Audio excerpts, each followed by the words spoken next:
as I was introduced, I'm Tiffany Jernigan. I am a developer advocate at VMware, and I'm mostly just focused on Kubernetes, though other people on my team are also focused on things like Spring. Today, I'm going to be talking about getting started with Kubernetes. So some of this stuff, depending on what level of experience you have with Kubernetes, some of these things might be completely new to you, or you might already know all of this and be like, wait, why am I listening to this? I already know this. I'll tell someone else to watch it or something. But thank you for coming and listening to this morning, afternoon, or depending on wherever you are. All right, so let's get started. So I'm going to take a quick step back before actually talking about Kubernetes itself. So in 2013, Docker came along and basically they changed the container space. Containers had been around for a long time, but that's when this huge influx of using containers started to happen. People started taking their giant monolithic applications and then that were just single thing, running it. If there was an issue that you would have to make a change, and it would involve your entire code to be rebuilt, and therefore it would take hours or days or whatever it is to be able to actually run your applications with their new changes. So people started taking these giant applications and then breaking them down into smaller components. So things like if I have a database, having that be separate from my front end, and then having these components end up being run in containers. Generally, the container image, basically, it encapsulates everything that you need to run your application.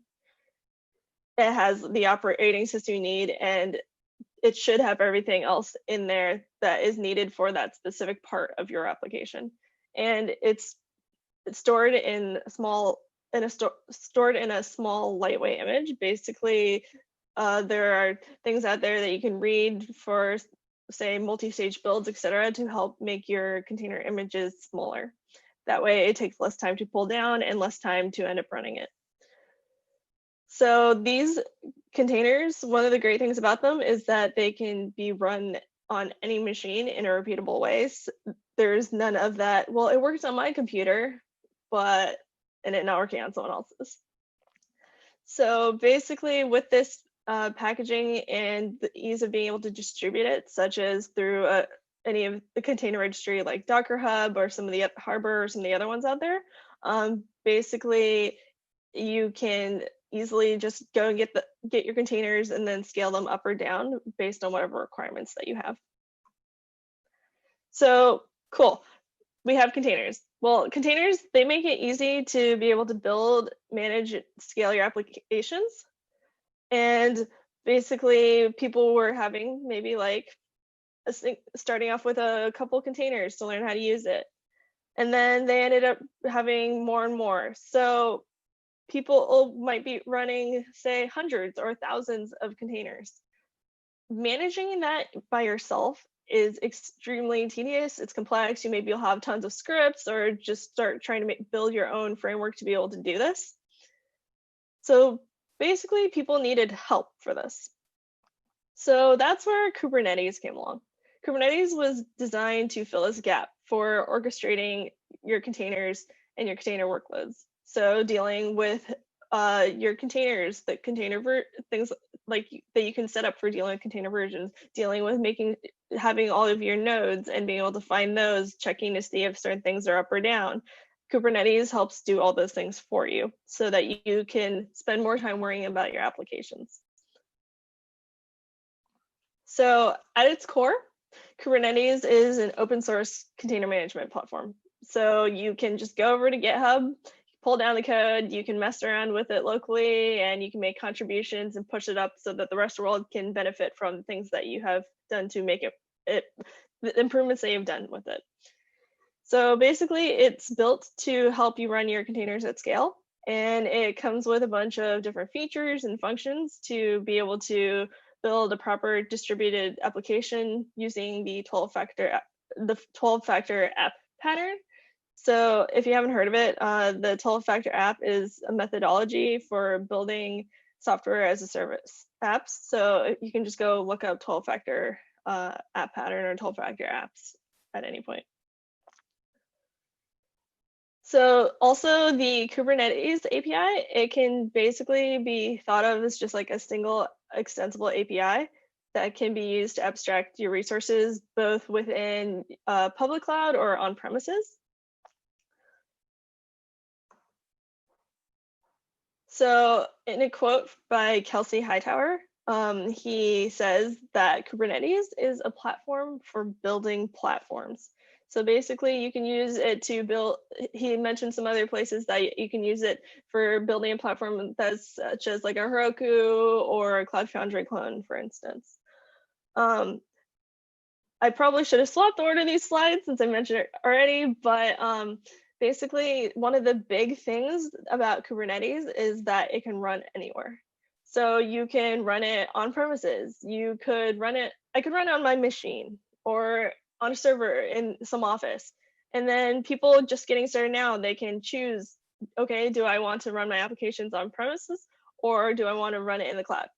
So many customers like Kubernetes like for that reason. Basically, you can either start in the cloud or perhaps you have a bunch of legacy applications running on your own servers and you then want to eventually move to the cloud. So if you could, or you could stay, but if you decide that you want to move to the cloud, then you can move those applications into containers and start building those new applications in a cloud native way, and then running all that stuff on Kubernetes on premises.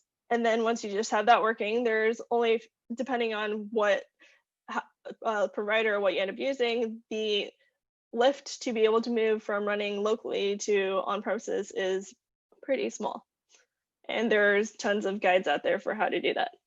And another option is to run hybrid. So you could have some of your workloads running on premises, or you could have, and also have some things running on the cloud, or you could have things all on the cloud across different providers. There's just a huge array of options.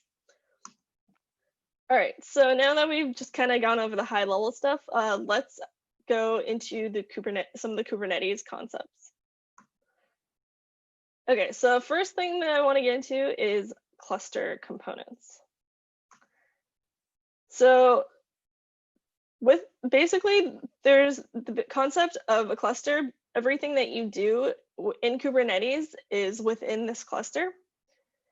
And within a cluster, there are nodes. So you can think of these nodes can be either virtual machines or they can be actual physical machines. So that just kind of ties back to what I was mentioning before about on premises or in the cloud.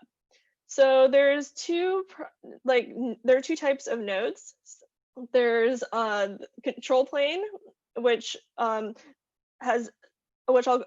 be going into the several in more detail for these things in the next couple slides. But there's control plane and master, and then there's also worker nodes. Okay, so looking at this diagram, there's maybe a lot.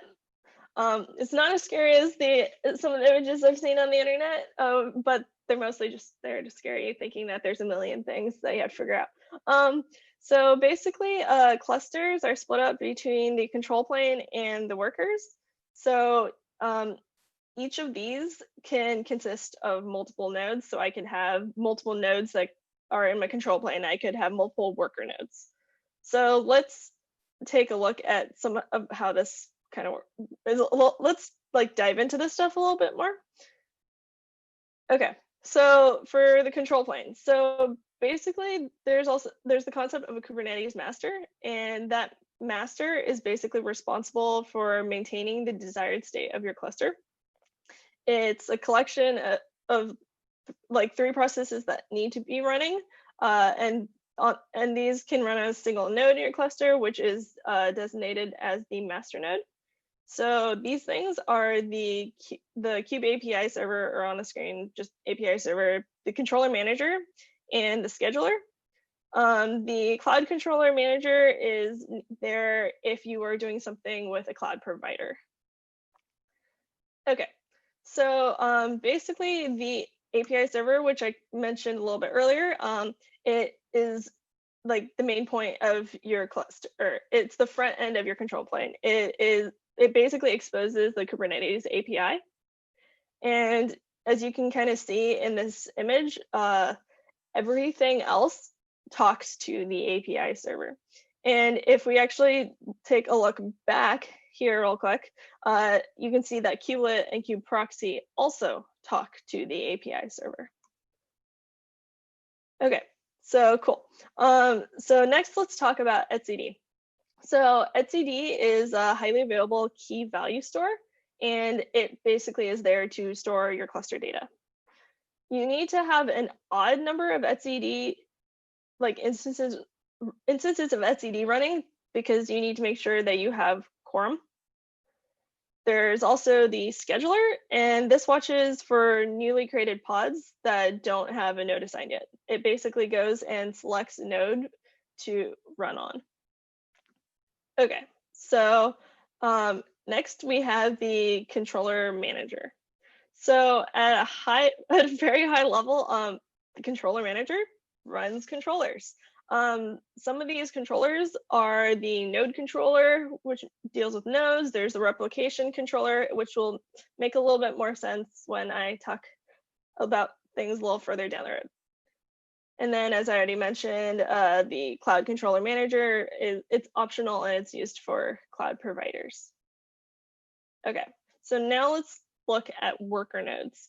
So worker nodes as well, you can have I don't know if there's a certain limit, but you can have a bunch of worker nodes for running your applications. So within each worker node, you have these three things. You always need to have these three things. So there's kubelet, and kubelet is there to make sure it's an agent that basically goes and makes sure that the containers in your pod are running and healthy, which is obviously super important. Then there is kubeproxy, and kubeproxy is what enables you to talk to other services in the cluster via a cluster.local address. Basically, it maintains network rules, which allow network communication to pods from network sessions in and out of the cluster. So without kubeproxy, you would not be able to be on the outside and try reaching anything in your cluster. So then there's also the container runtime. Even if you've never heard of Kubernetes, but you've been involved in the whole Docker container space, you probably have heard that. So for the most popular container runtime, at least right now, is Docker, and the container runtime basically is just responsible for running your containers. And these worker nodes are also, so like it's responsible for running containers. So basically the worker nodes are also where you end up having your pods, which I will talk about next. Okay, so let's get into objects. So Kubernetes objects basically are persistent entities in the Kubernetes system. And Kubernetes uses these entities to represent the state of your cluster. Okay, so first there's the pods. So pods, basically, they're the smallest and simplest unit in the Kubernetes object model that you can either create or deploy. They can be used to run, like, you can run a single container, or you can have run multiple containers that need to end up working together. So this is kind of dorky, but you can think of containers kind of as whales because, well, Docker and the Docker whale. And pods in general are like a grouping of whales. So you can kind of think of it that way, as a pod being a grouping of these containers. But again, dorky. So when a pod is run standalone, if it finishes for any reason, it will not be started again. So that's where some of these other objects come in handy. So one of the ways to be able to run a pod that will actually restart on failure is to use a deployment. Deployments basically are given the number of pod replicas, or like basically if I have a single pod, then I'm running a container of Nginx, and it's determining, do I want just one of that pod running, or do I want multiple of it running, and how many of those replicas I want. So each deployment, it will go and it will watch a replica set. And this replica set is what's ensuring that the right number of pods is always running. And so previously, some of the ways of dealing with this was using the replication controller, but now the recommended way is to use a deployment with a replica set. Okay, so some other things are there's stateful sets. And so stateful sets, they manage pods that are based on an identical container spec, like a deployment. But unlike a deployment, stateful set, it has a sticky identity for each of the pods. So in other words, though they're all created from the same specification, they're not interchangeable. So say there's a pod that you want to run on every single one of your worker nodes. You want to ensure that, hey, if I have 5 nodes, I want to have my application running on all 5 of those nodes. You could try doing a deployment with 5 and hoping that it schedules it in a way that does that.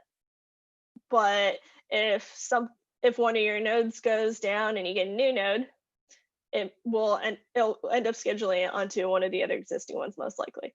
So that's where a daemon set ends up coming in. Basically, it just does that. It runs a single replica or copy of your application or of your pod on every single node. So I'll show you a bit later, but this is used for things like DNS, etc. So then there's also jobs. So jobs, they basically run your pod or multiple pods to completion, whatever that is defined as. Then there is another level of jobs. So there's cron jobs, and these are basically useful for creating periodic and recurring tasks. So I can have a job that goes and runs something like it could say hello world every minute, or just something that is running on a certain schedule. And there's a bunch of different things you could do to change like how you want that, like when a certain hours you want that to run from, or a certain amount, like periods of time between each one. So basically they can be used also to schedule individual tasks for a specific time. Okay, so now let's take a look into services. And a lot of this stuff that I'm going to will make a lot more sense when I actually go into the demo, which will cover at least some parts of this. Okay, so services. So basically, services are used to access your application outside of the pod itself. So it's only, depending on how your application is set up, it's only if you have, say, a web server and you want people to be able to access your web page. Only being able to access that from within your pod is not very helpful. So basically these services, they end up giving a stable endpoint to connect to a pod or a group of pods. There are several different types. There's the cluster IP, there's node port, load balancer, and external name. So, and then there's a bunch of other types of services as well. There's headless, etc. But I'm not going to get into that today. So let's start first by looking into the ones I just mentioned. Okay, so cluster IP is the default service type. So if you don't do anything with your setup, that is what ends up happening.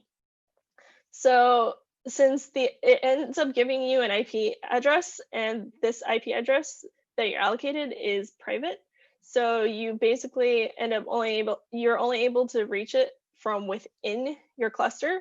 So either if you are SSH'd into one of your worker nodes, or if you are running interactively with a pod that is on the cluster. So next, so that's useful if you just want it to be inter cluster communication. So another one is node port. So unlike cluster IP, this one can actually be reached outside of the cluster.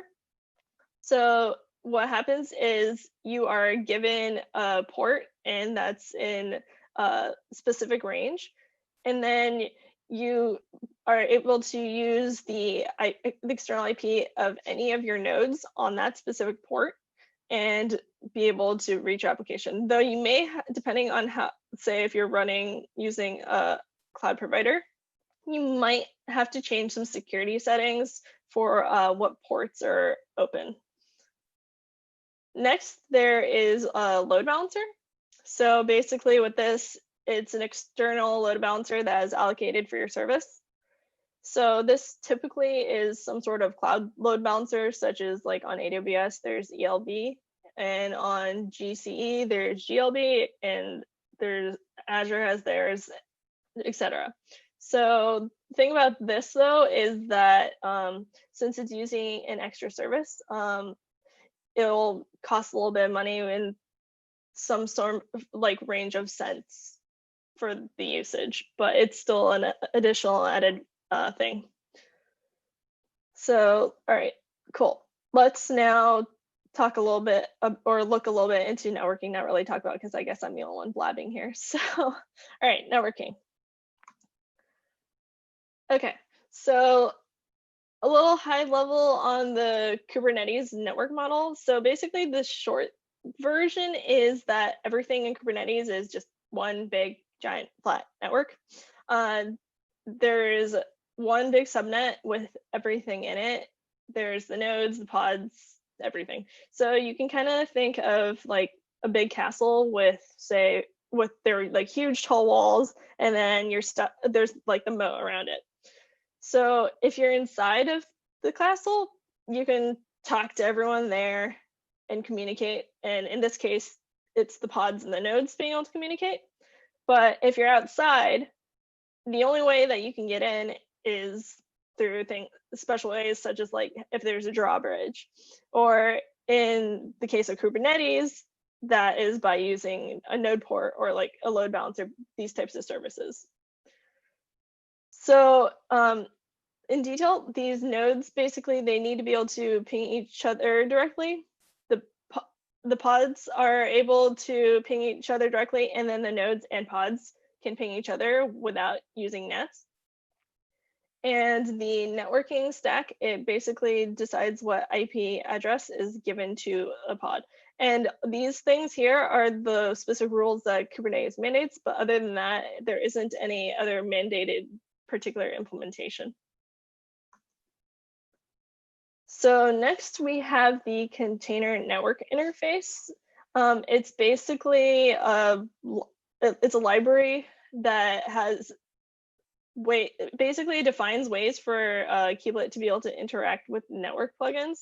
It has a pretty well-defined specification. If you can see the link well enough to maybe screenshot it, or I can share it afterward or something. It has the definition for what that network configuration is. So CNI plugins, they're basically just binary programs that take care of IP allocation and setting up the networking containers. So when Kubelet goes and creates a pod, it calls to one or a sequence of multiple CNI plugins that will end up doing their job one after another. So it's kind of like an assembly line. So typically our CNI configuration will leverage one or multiple CNI plugins to do things such as allocating an IP address. And this is done by calling an IPAM plugin. There's adding a network interface into the pod's network namespace. And then there's configuring the interface as well as required routes and anything else.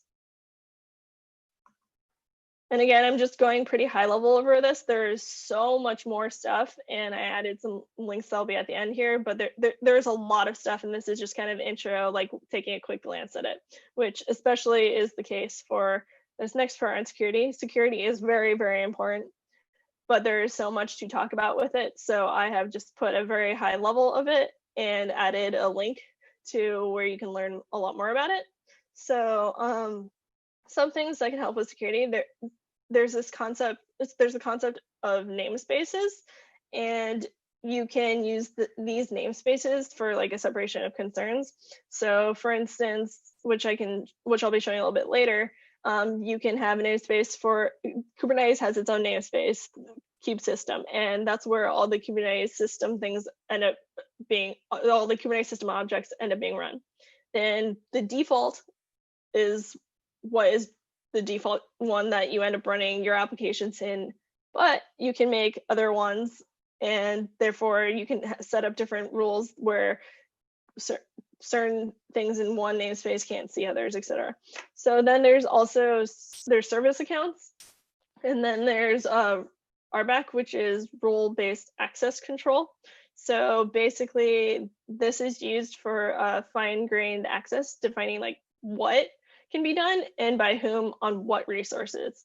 So you could give some service account or someone only specific permissions to say view everything that's on your cluster, for instance. So, or you can have something like between like dev, prod, etc., like where you want to make sure that someone only has the access that they need and can't accidentally do something to the rest of your cluster. So there's and then there's also secrets that are used too. So there's a lot. Take a look at the link there, and like dive into that, and I will continue on to the next stuff, and then if later after everything there are more questions on stuff, I can see what I can try answering. Okay, so separately from security, I just didn't have an in-between slide here. So basically, the next part is just like talking about how. So we talked about like the main point of interacting with a Kubernetes cluster is using the API server. So one of the ways of being able to do that is using the CLI tool, and people either call it like kubectl, kubectl, etc. And I don't know if there's actually a right way of saying it, and I kind of go between multiple. So basically, yeah, it's just used for interfacing with Kubernetes. There's other ways, of course, such as if, say, you're programming an application in Go, you can use the Go client for Kubernetes. But if you're just getting started and you're just trying to figure out how all this stuff works, just using kubectl or kubectl is the easiest way to go about that. So then there's also this file, it's called the kubeconfig file. It's always located in this place. Well, by default, they suggest that you put it in .kube/config. You can change the file name, and you can change where it's located if you set the kubeconfig environment variable to that location. So with that, I am going to take some water, and then I will start my demo.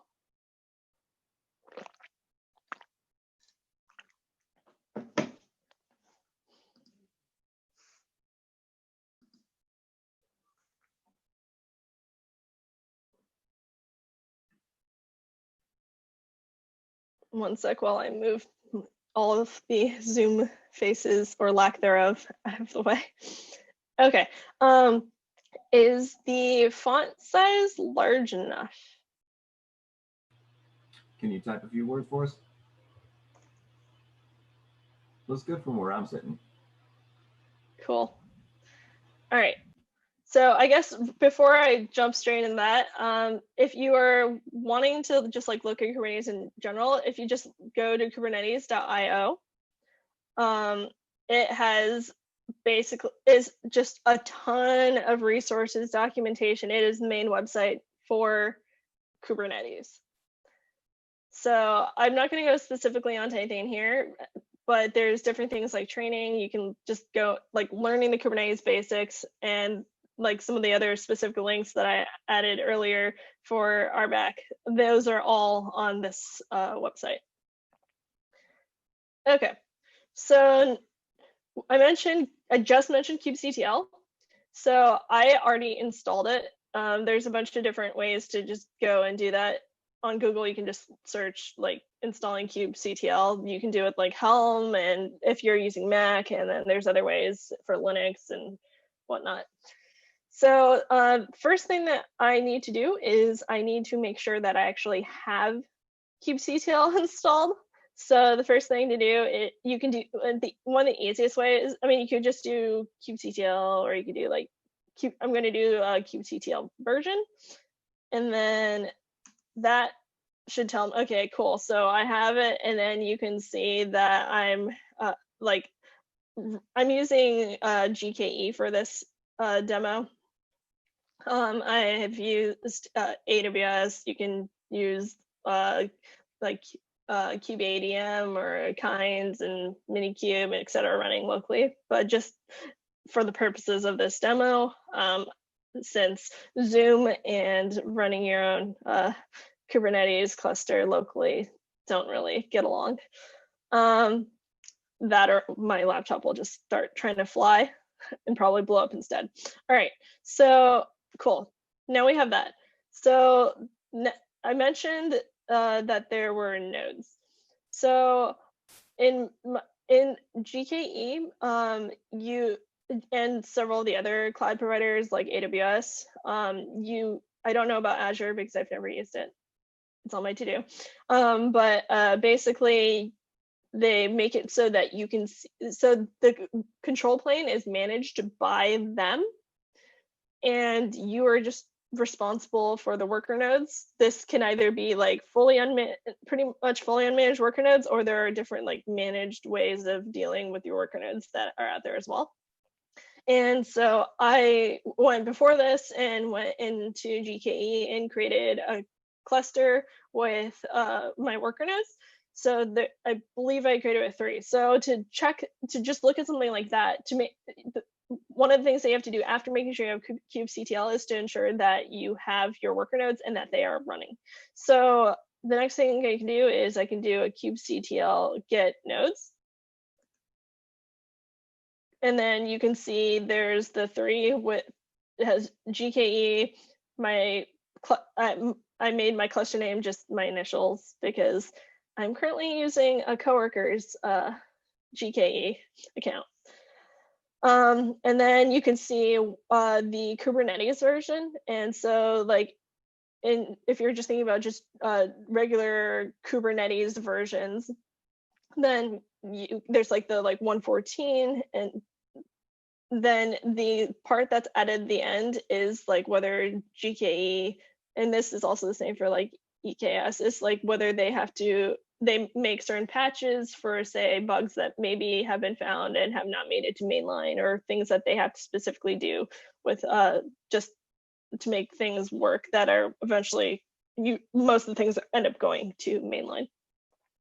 Okay, so then if I mentioned that there is a kubeconfig file, so I'm just going to show where that is. I'm not going to actually show it because it has data that gets redacted that I don't want to share with the entire world.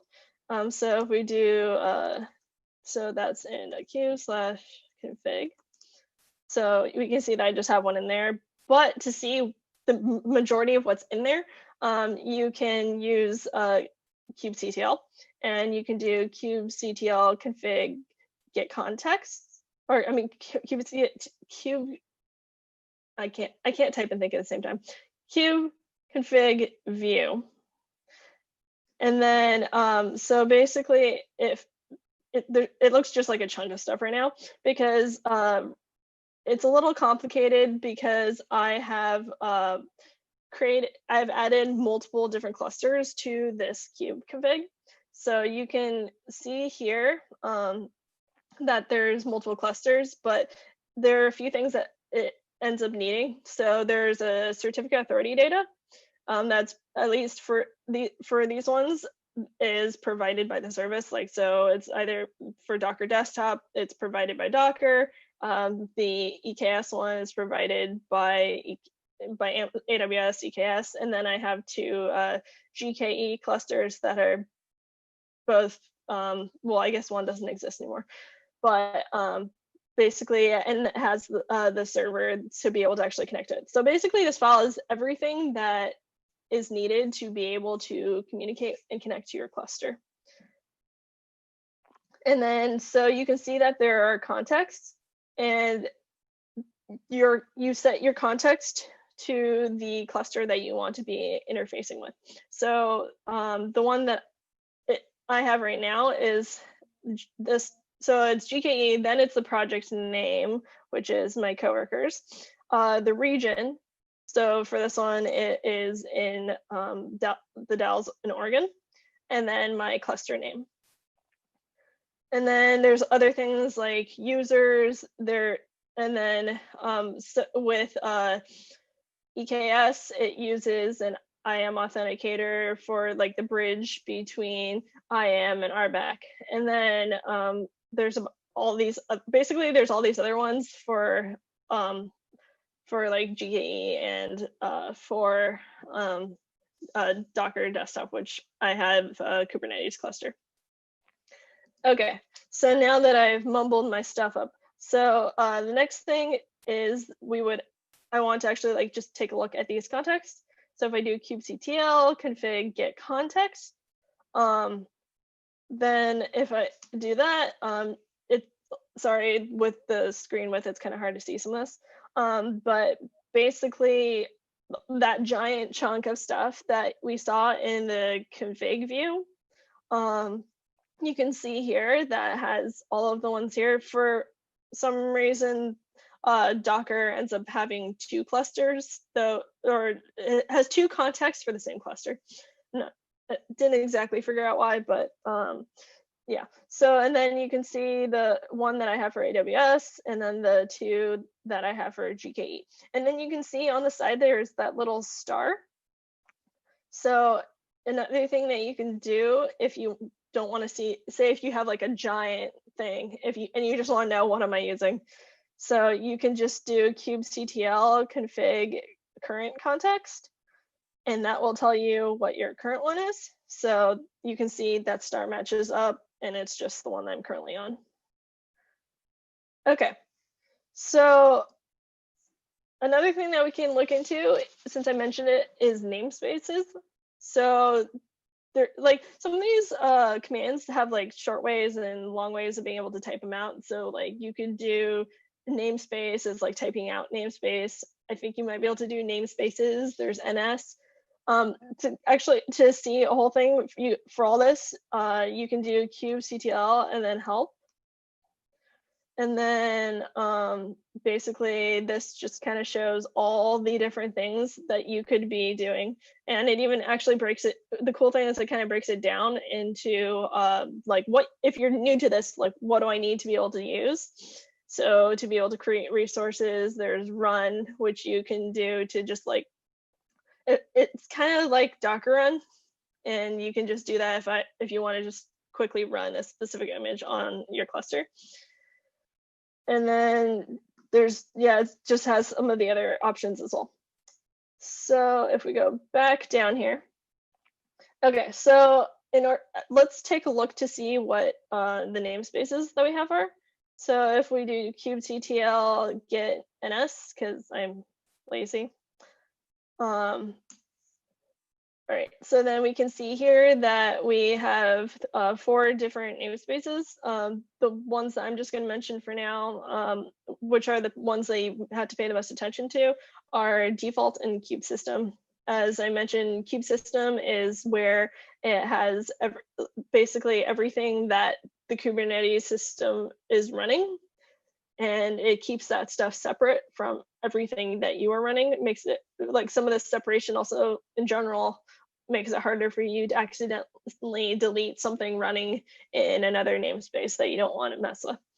So default is the, well, default space. It's where your pods and all your other resources just are run if you don't go and create yourself a new namespace. So if I want to just see like what pods are running in kubesystem, I can go and do kubectl get pods and then -n kubesystem. So -n is for namespace, or I think you can do -- namespace to type it all out. So depending on like where you are running this, the things that are run in here could be different. No matter what, you will have your like kube or kube core DNS. And then you have kube proxy.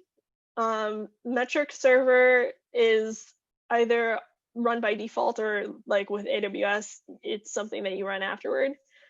And then you can see that some of these other things are specific to what GKE decided to run. So Google's Stack Driver, Prometheus, which is open source tool for metrics, and then FluentD as well.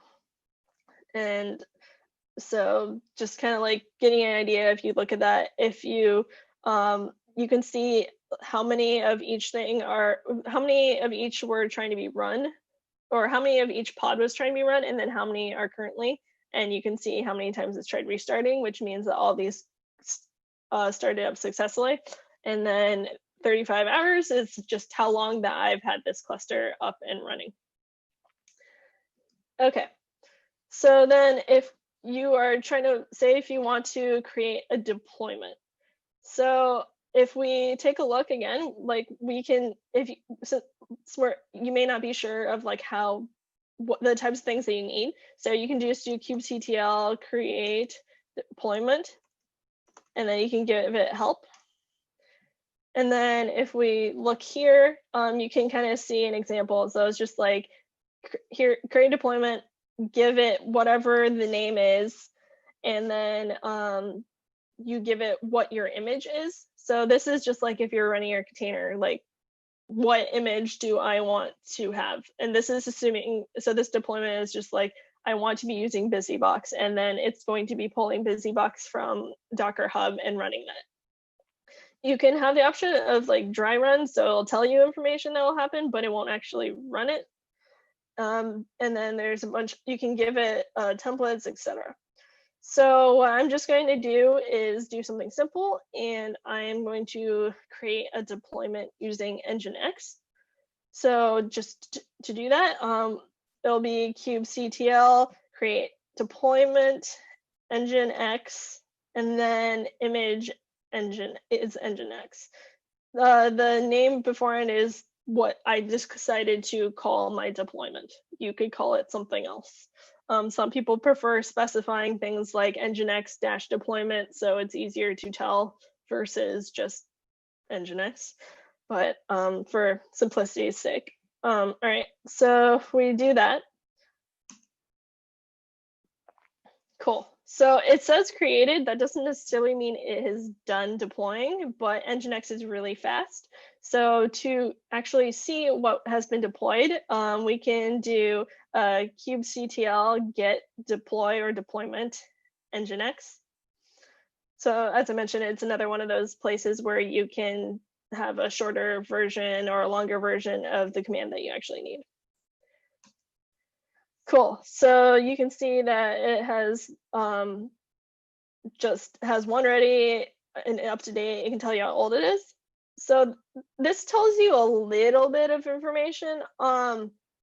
There's some other things that you can do. So you can do kubectl get deploy Nginx, and then you can give it an output type. So one of the things is wide, and this will basically, it just shows you a bunch more information.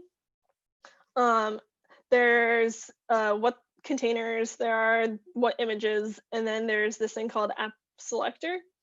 And I can show you what that looks like, because we can actually look at what the YAML is that was created with this. So if we go and just do, actually, I'll do that. Yeah, I'll do that now, and I'll do it later too. But if we do kubectl get deploy Nginx, and then you can do YAML, you can do JSON, etc. So basically, this is like a ton of the information that you have for what is being run. So you can see there, each object type has a specific API version, and I'll show you how you can actually tell where these fall. So like deployments end up falling in extensions. And so under it, you can then see what kind it is. Then there's specific metadata. So you have different annotations. You can have, there are ones that are added by default by Kubernetes, and you can add your own specific annotations. There's also labels. So this is giving it the label that the app is Nginx. This label can be used for things like when you're trying to create a service and determining what pod or what's running that you're trying to connect to. And then you can see that the namespace is just like the default namespace. And then there's this section spec. So the spec basically is like the meat of what's happening here. If you create your own YAML, which I'll show you what one looks like for doing Nginx after this, you don't have to set all of these things yourself. Some of them are set by default. When you run deployments this way, it will just create a single replica, but you can scale that up, which is what I will be doing next. And a big reason to scale up is so I have 3 nodes, and say it's super important that I need Nginx to be running. And right now I only have 1. If that if that Nginx pod fails, there's the time that it takes to restart. So my app Nginx just went down. There is, oh no, my node, it just went down. So then I definitely don't have an Nginx running. So there's like a few things. There's the running multiple replicas of your application. And then there's also the concept of running a highly available, like running your worker nodes in a highly available way. So say like there's specific regions. So mine, it was showing the US West one, I believe it was AWS and Google have it swapped for 1 and 2 for California and Oregon. But basically, you have availability zones within that, which are separate data centers. So you could make sure that in your region, you are running each of your nodes across a different availability zone. So in the case of an entire data center going down, your applications don't just die. And then there's like concepts of like how to deal with updates. There's rolling update. You can basically, in general, for how these things are set up, like if you can make a change and it will start, depending on how you have it, it could either create a new pod and wait for that one to finish, then kill off the other one. You could kill off the other one and then start a new one, etc. And then if we dive into this part, this is like the tiny little part here is what you might be used to when just dealing with Docker. So you have your containers, and basically this is just like the image that was put. You have so there's an image pull policy. So basically it's like, do I want to deal with, if I have it in cache, will I use that, or should I pull it again? So like sometimes where you might want to pull it again is if you just decided I want to use latest. Well, if you pulled latest on your machine may not exactly be the same as the latest that is up on the internet or something like that. Then there's things like the restart policy, like determining, since I mentioned earlier with the pods, if it dies, it won't restart. So here there's certain things that you can choose, like there's always so it restarts no matter what. You can restart based on failure, etc. And then this ends up just telling like things like what is the status, what's kind of like what's happening here. Okay, so now that we have that one pod that we have running, the next thing that we could go and do is then we can actually go and scale it. So if I do kubectl scale deploy Nginx and then give it 3 for my replicas.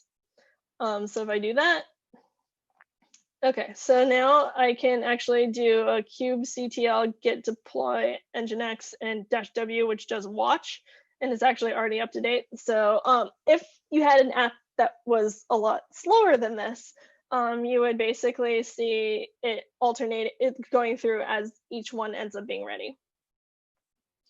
And then if we take a look now if we go back and do kubectl get deploy Nginx and then give it the YAML again, if we look here, you can now see at the bottom that the ready replicas and update replicas, etc., is now 3. And you can see when things were updated pretty much, and that there was a new replica set available.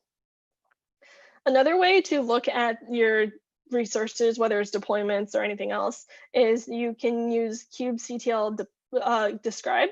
So I can do a kubectl describe deploy nginx. And this will tell me some of the like basic information. So like the number of replicas, what my selector and my annotations, labels are, what namespace.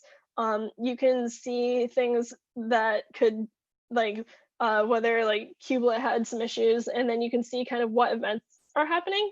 And these are both the events for when I first created it, so when I scaled it to 1, and then when it scaled it up to 3. And if something had gone wrong, you would typically also see that here. Another way you can take a look at them is basically, so if I want to, so now we know we have the deployment, but let's take a look at it if we look at it as the pods. So if I do kubectl get pods dash, I get pods, then let's see the 3. So you can see that the name is the name of your deployment as a preface, and then it has other specific details for each different one. And you can see that there were the one that started much earlier, and then the other 2 that started to make it be 3. And since I was getting ahead of myself, I realized that I didn't want to show that yet. So the other thing you can do again is like kubectl get pods and then -o wide. And then it kind of goes off the screen, but this will tell you much more stuff. So like you can see what is the IP for the pod. And you can actually, an important thing, depending on whether you're like, which can be pretty useful, if you're trying to do debugging, for instance, is you can see what node is running on. So if only one is not working, and if you have the ability to SSH or use Bastion or something to get into your worker node, you can go and take a look at kubelet logs and do some debugging on the actual node. Okay, so now we have nginx running, but we can't get to it from outside of this cluster. And currently I am running these commands on my machine. So I am not in a node that's in the cluster. And so I just can't touch it. So that's where those services that I mentioned come in handy. So the easiest way that as I mentioned also, like if you want to be able to do a lot more specific details, 2 things, you will probably want to do this as YAML versus just running, giving a few inputs as commands. But in order to like go along with what I did for simplicity of just how to set up the deployment, I'm going to do that the same way via the command line, and only that for creating a service. So with the cluster IP, as mentioned, that can only be seen from within the cluster. And since nginx is a web page, that's not exactly useful. Then there's also being able to do node port, and with node port, it could involve having to change some of the settings for what ports are accessible, and I did not do that. So I'm going to be using load balancer, and luckily for me, I am not personally paying for the use. So what you do is there's this command called kubectl expose. So if we want to just take a look at it, if we do kubectl expose help, which again, this looks way better if you have it on your screen in normal, smaller font. So basically you can see that let me just actually scroll to see if I can see it at the top. All right. So you can choose to do whether you can do it on individual pods. You can, which will end up still applying, if you have a deployment, it'll apply to the deployment, but like you can do it on the specific first pod, or you can set it based on the deployment itself. So basically what you do is kubectl expose, and then you give it whatever object type you have. And then you can set things such as, like, if you wanted to give it a name, you give it the port that you want, and then you also have the target port. So basically, if like this thing kind of tells you here, like that it'll serve on port 80, and that it will end up connecting the containers on port 8000. Okay. So if we go back down to the bottom here, so if we do kubectl expose deploy nginx port 80, and then type load balancer, and it's port 80 since that's what nginx works off on. So if I do that, it will create that. And then I can go and look at services. So I can do kubectl get svc or service, either way, nginx, and then -w for watch. So here you can see that there's nginx, and it's of type load balancer. You can see the cluster IP, and the part that we will need is an external IP, which it takes a little time to create. You can see the port, so there's port 80. And then the thing that I mentioned with that range of like the 30,000 to some other number in the 30,000 range, that is the other port that ends up going to me. So I've noticed that when I have a big screen like this, it changes the time and doesn't show me the IP, so I tend to have to run it again. So if I do kubectl get service nginx, okay, cool. So now I have this. So if I copy that, you can also use curl, but if I go here and I go to that, cool. So now I have nginx. And this obviously could be a different page, something much more exciting. I was going to have a spaceship that was going through the sky, but the one I had was from, it was specific to Amazon ECS. So I figured I'll just do something generic for now, since I no longer work at Amazon. Okay, so we have that part, cool. Now what we can do is, if I don't want these around anymore, I can just easily go and delete them.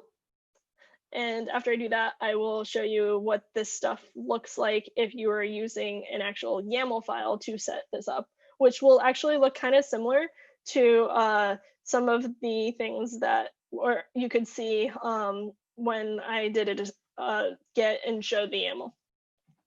So there's a couple ways to go and delete these resources. The first one is to just go and delete each specific one. So the thing that you don't want to do with a deployment, I mean, you can, it's just a waste of time. You could go and try deleting every single pod, but with the way the deployment's set up, it will just create new pods. So what you're going to want to do is actually delete the deployment itself. So you can do kubectl delete and deploy and then nginx. So basically you give delete and then the object type and then nginx. Cool. And then the next thing I want to do is I want to delete that service, which will also get rid of the load balancer. So if I do kubectl delete service and then nginx. Okay, so now if I did, like, another way to like look at all this stuff is if you do kubectl get all, this will get all the things in my current namespace. And this obviously would have been more exciting to show if I actually had anything else running besides Kubernetes itself, which I can show afterward. But you can also get it to show everything in all of your namespaces. So there is a -- all namespaces, but that I'm not going to do that because it's just going to be a lot of stuff to end up showing. Okay. So I have some files that I already created beforehand. So if we just use cat to take a look. So if we have, actually, I'll try, I learned about bat, which actually has some color formatting. So let's see what happens if I try doing it that way instead. So if it's nginx deployment.yaml. Oh, nope. Let's see.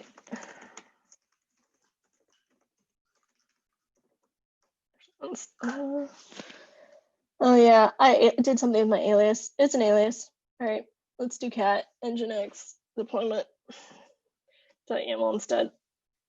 All right, so sorry, it's not easier to see, but basically you can see that for this, it's created in apps v1.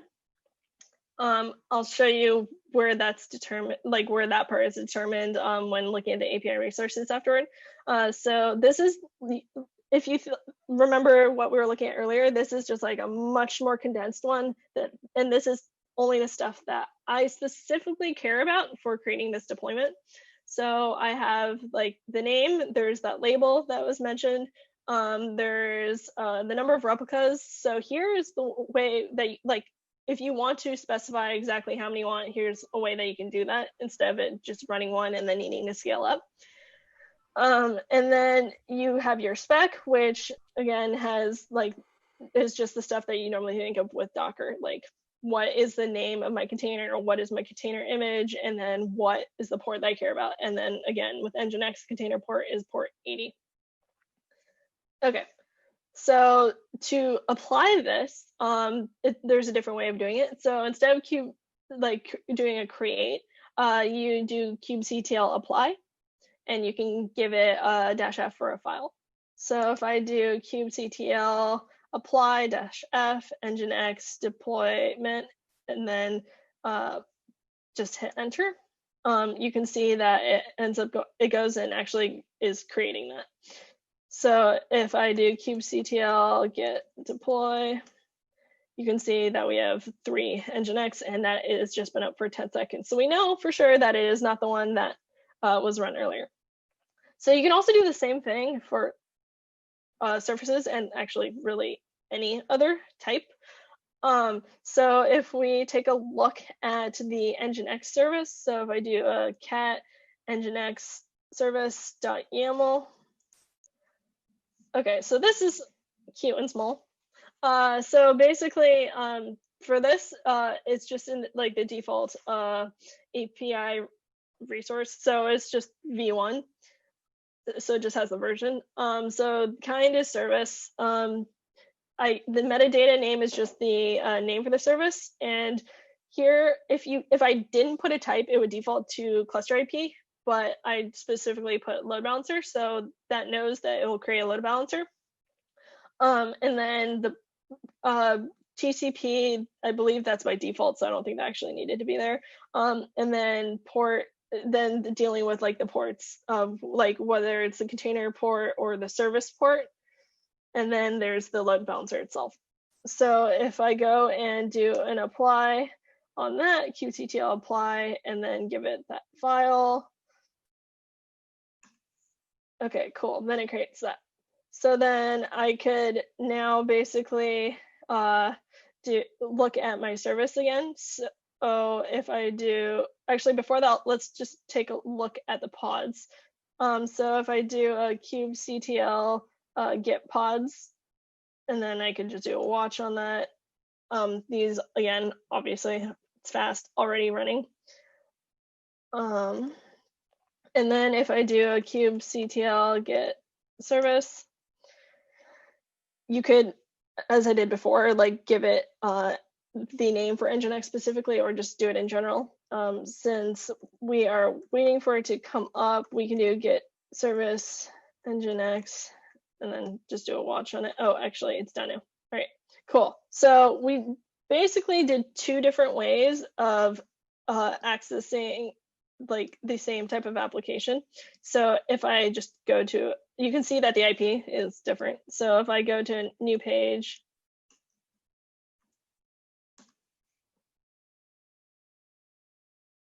cool. So now that's also, we have nginx up again. If we also just like kind of go back and just take a look at like to see some of these other resource types, if we do kubectl, and then I can give it cube system, and then get daemon set. You can, it's kind of hard to see what's exactly happening here, but like you can kind of see that with say fluent D, for instance, that the number, and like Prometheus, that the number of desired and whatnot is matching with the number of nodes. And this is not something that you would specify in it. So like if we did a kubectl cube system, get daemon set, and then I copied that.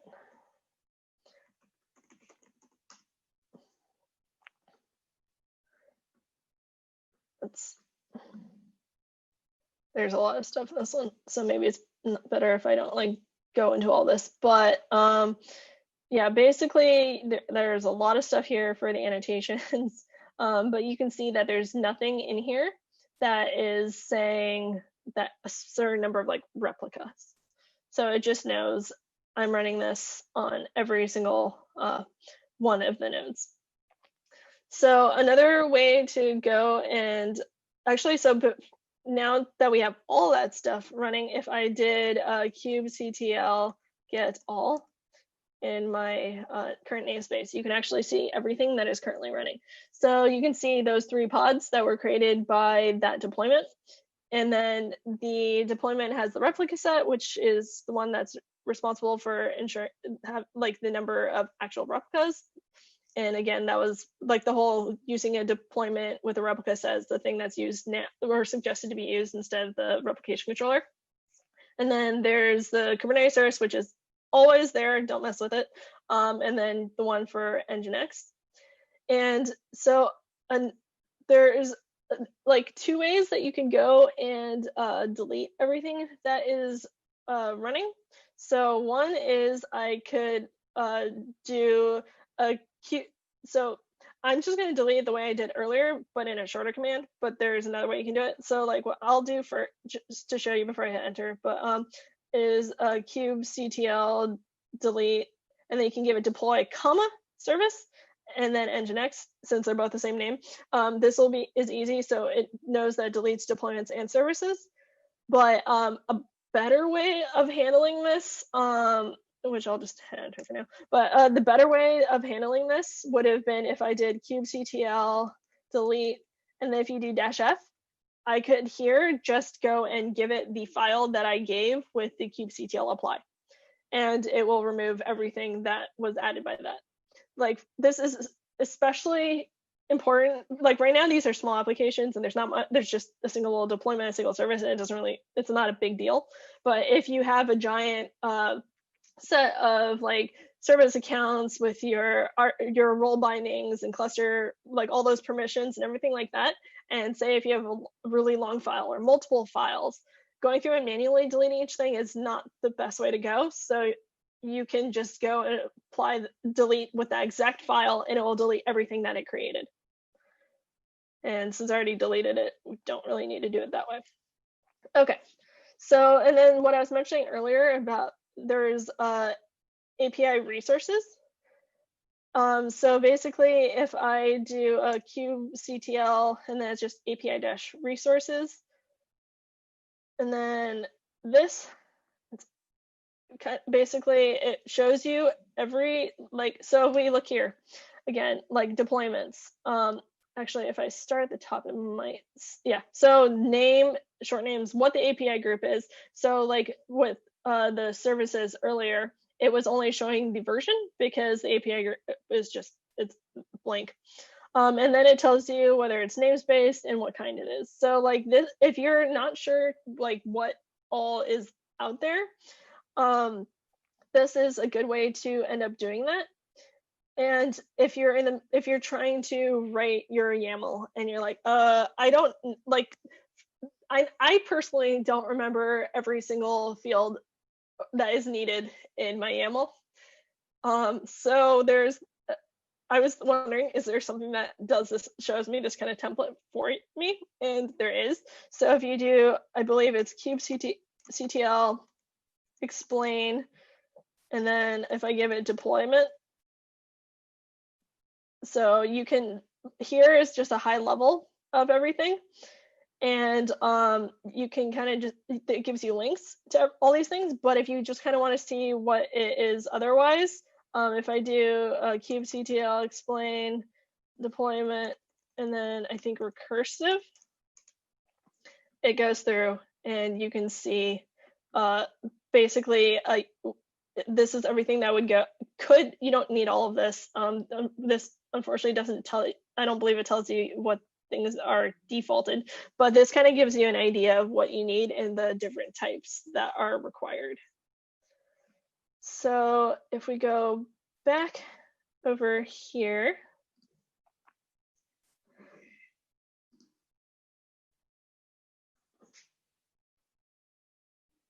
so I only covered so much. It would probably like my friend Jerome Petazzoni does multi-day, like 8-hour workshops and still doesn't get to cover everything. There's just a lot. But some of the important other things to look into are, there's config maps, there's volumes, you just kind of thinking about like how you're dealing with volumes with Docker.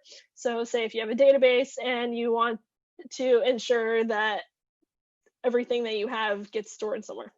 There's dealing with auto scaling.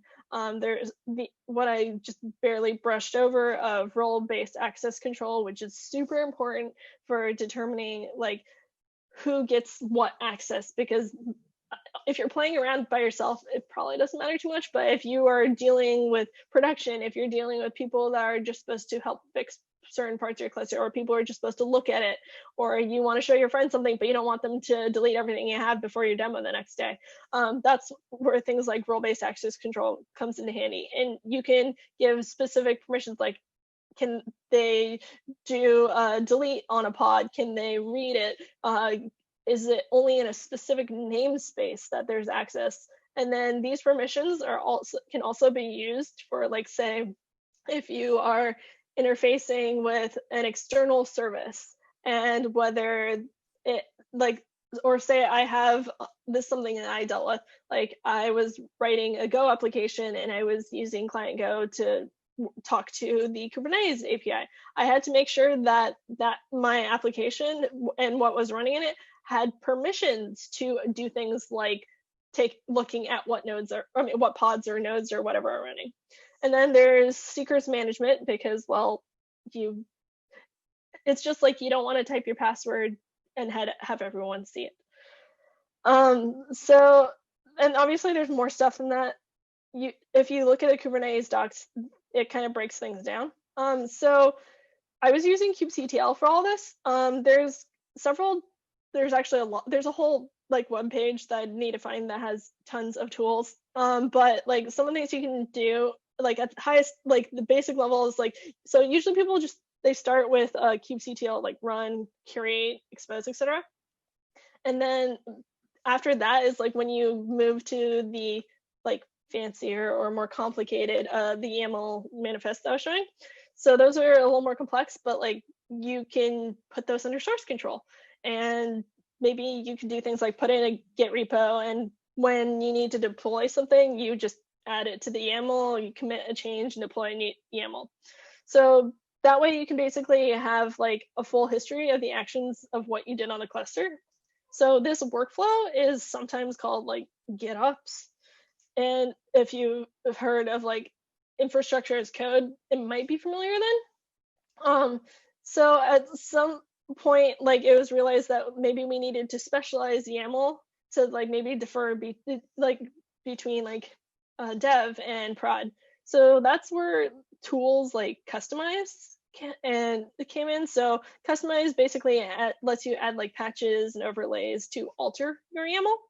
And then there's Helm, which basically is like the packet. It's a Kubernetes package manager, and it lets you use a templating language, and everything there is basically in YAML. There's a learning curve, like with all of this. The more tools you add, the more you have to figure out how they all work individually and how they work together. But once you understand them, a lot of them can help make your applications run a lot more smoothly and make just life easier. There's also K14s, which is Kubernetes toolings, and the 14 is like the letters between. So this has like 5 or something. There's a certain number of tools there. So there's things like CAP, and CAP is kind of like a fancy version of like kubectl apply, except for you can see a diff before you actually run things, and there's just a bunch of other things you can do with it, and like being able to like just check something, like it will wait until everything is done like deploying and running before it exits out, as you could see earlier. Actually, I don't know if you could, but yeah, you can see earlier for like creating the service, it created it and said it just like exited it out. It wasn't still like running, and then you went and looked, and it was not up yet. So there's also YTT, which is another tool that is for YAML templating that like focuses on the like template style itself versus the actual text in it. If like, sorry, there we go. So here are a bunch of, there's a lot more, but here's a bunch of like links and resources. So there's obviously Kubernetes.io. Since I am at VMware, I included our Tanzu site, which has a bunch of different things that are related to and not specific to Kubernetes. There's like tools that help you run Kubernetes across different clusters, etc. And so Jerome Petazzoni has this awesome set of training classes that he does, and you can find a bunch of his slides and some videos that goes into a lot of the stuff I mentioned, but way more in depth, and he's just better at it than me. So if you just go to container.training, and then to actually like interact with people, especially since a lot of things are online right now, meetups, like there's this one, which is great. And then there's things like Slack and Google Groups. If you go to kubernetes.io/community, you can see how to get involved in some of these. There are also a bunch of different free training things out there, and obviously paid ones as well. Some of the free ones is, so VMware, we have Cube Academy, which has like anywhere between, there's a lot of beginner stuff, there's some intermediate, and then I think there's a little bit of advanced, but it's there's continually more content on there. Kubernetes, its own site, has a tutorial doc, and the nice thing with that is you don't have to create your own Kubernetes cluster. It will create a mini kube cluster for you, and it uses Katacoda, and you can just like run stuff there. And then one of the, or I don't remember if it's one or two, but like so the Docker captains, like such as Marcus Nils, had created this thing that was Play with Docker, which would let you just kind of, it would spin up a VM and you can play Docker there. There's now one that is for playing with Kubernetes that Docker likes to share out as well. And so thank you for listening and spending your, I guess, lunchtime listening to me talk about Kubernetes. My Twitter handle, which was like on all of the slides, is also here. And I wanted to say special thanks to my friend Jerome, because I've learned a lot of things from him to be able to know what I know now, and continuing learning, and have done some workshops with him, and some pieces of the content, a few pieces of the content in here were added based on things that I thought that he had done that were great.